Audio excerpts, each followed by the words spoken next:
You are standing in a store holding something you do not need. You know you do not need it. The voice in your head has already said, this is unnecessary. And you are going to buy it anyway. Not because you are reckless, not because you lack self-control, because a sequence of events just unfolded inside your brain that was complete before your rational mind finished forming an objection.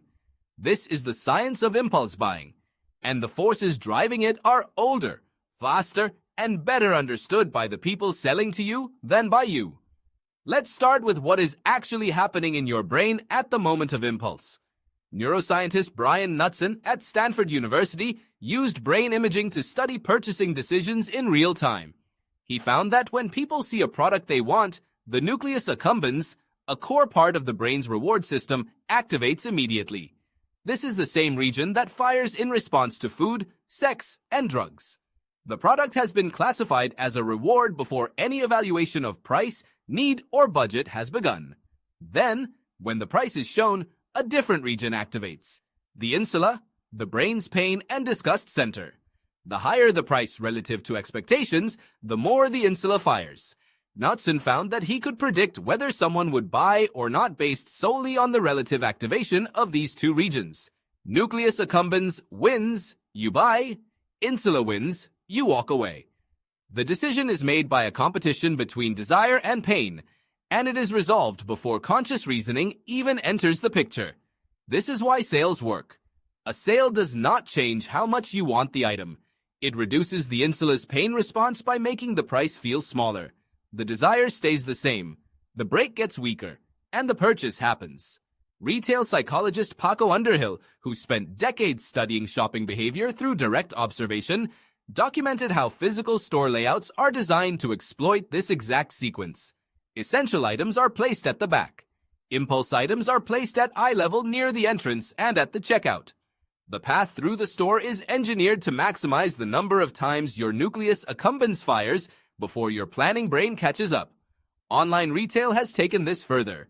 Researcher Selin Atalay at Frankfurt School of Finance and Management studied online impulse purchasing and found that digital environments amplify impulse buying through three specific mechanisms. Reduced friction, where one-click purchasing removes the physical steps that would normally give the planning brain time to intervene. Social proof, where reviews and purchase counters create the impression that others have validated the decision. And artificial urgency, where countdown timers and limited stock warnings trigger the brain's scarcity response. The same response Melanchthon documented in his work on poverty, but manufactured deliberately to accelerate the purchase. The countdown timer on a product page is not informing you of a real deadline. It is activating your amygdala.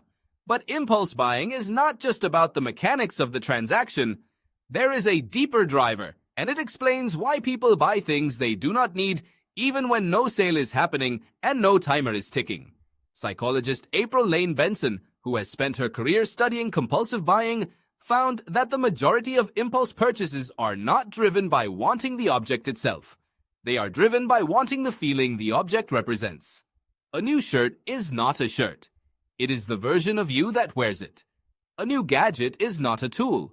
It is the person who owns it, competent, current, in control. The purchase is an identity transaction disguised as a product transaction. This connects to what psychologist Mihaly Csikszentmihalyi called the paradox of possessions.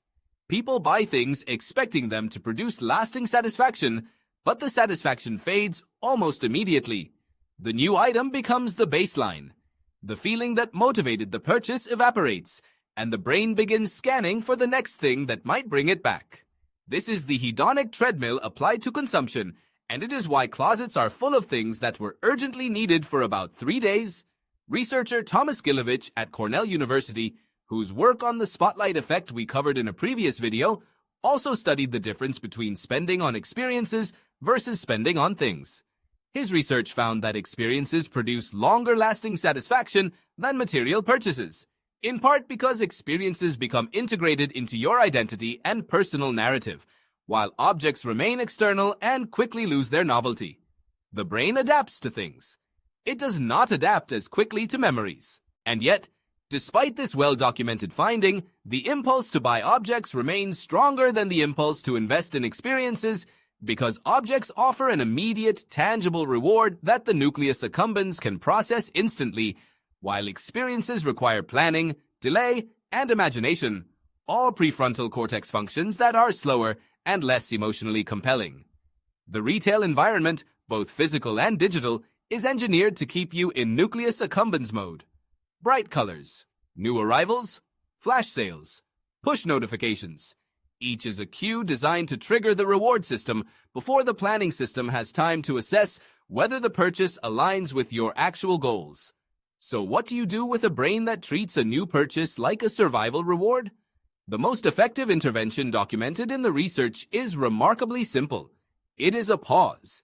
Knutson's brain imaging data shows that the impulse purchase window is short. If the buying decision is delayed by even 10 minutes, prefrontal cortex activation increases significantly, and the purchase rate drops.